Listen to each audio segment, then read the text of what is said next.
में आइएगा। पहला पत्रुस पहला अध्याय उसका 24 और 25 पढ़िएगा। पहला पत्रुस पहला अध्याय 24 और 25। क्योंकि हर एक प्राणी घास की नाई है, हर एक प्राणी घास की नाई है। हाँ, और उसकी सारी शोभा घास के फूल की नाई है। उसकी सारी शोभा मतलब कार, शाब, बड़ा महल, बड़ा पैसा, हवाई जगह, सब किसके मानित है? घास के फूल के मानित है। हाँ, घास सूख जाती है घास सूख जाती है और फूल झड़ जाता है, फूल जड़ जाता है, परंतु प्रभु का वचन युगान युग स्थिर रहेगा। हाँ, यह वही सुसमाचार का वचन है जो तुम्हें सुनाया गया है। हालेलुया।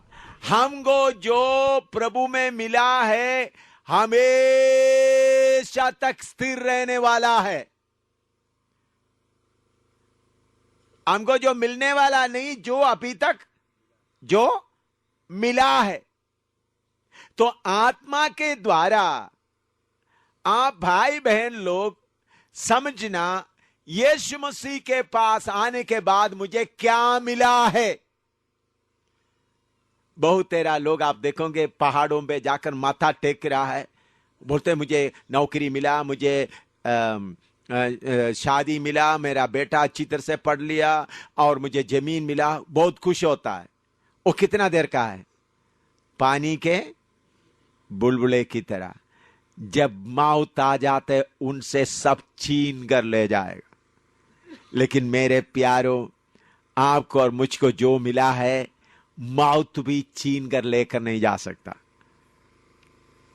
आप क्यों, परमेश्वर क्यों पहले सदी के लोगों को सब कुछ बेचने दे दिया और उन लोग मारे मारे फिरते थे? क्यों ऐसा होने दिया? प्रभु उस समय का लोगों को दिखा रहा था, देखो जिनके पास कुछ भी नहीं है वो खुश रहता है। इतिहास कहते हैं रोमी सम्राट, रोमन एम्परर कॉन्स्टेंटाइन एडी 320 से 26 बीच में उन्होंने देखा विश्वासी लोगों का आपस का प्यार, उनका प्रेम देखकर उन्होंने सोचा अगर ये लोग मेरे फौज में भर्ती हो जाएंगे तो मैं दुनिया जीत सकता है।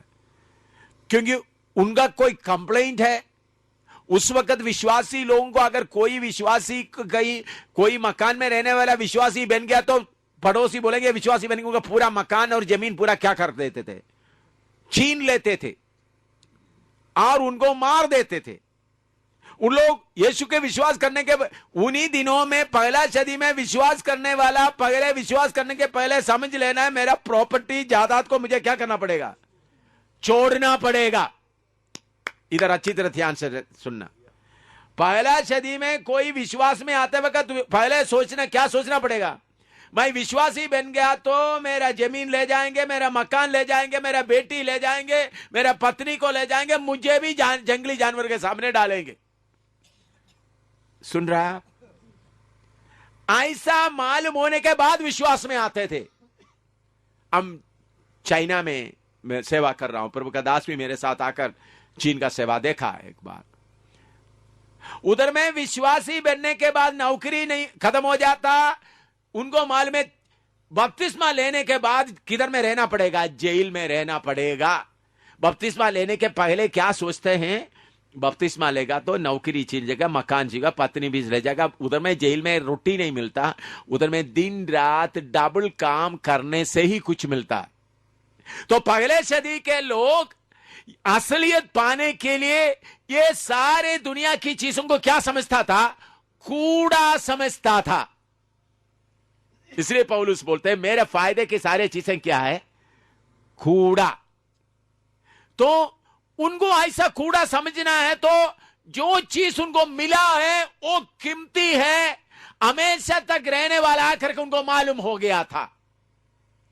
लेकिन हम लोग कभी यीशु के पास आने के बाद कोई नौकरी में मुसीबत हो गया, कोई मकान में मुसीबत हो गया, कुछ हो गया, तो यीशु के पीछे जाने से क्या? भाई तुमको कुछ मिलने का नहीं है, तुम किधर जाने का है? नरक की आग में जाने वाला है। नरक की आग में। तुम्हारा नसर किन चीजों में है? इस संसारिक चीजों में। कुलोसी 3 पढ़िएगा, कुलोसी 3 अध्याय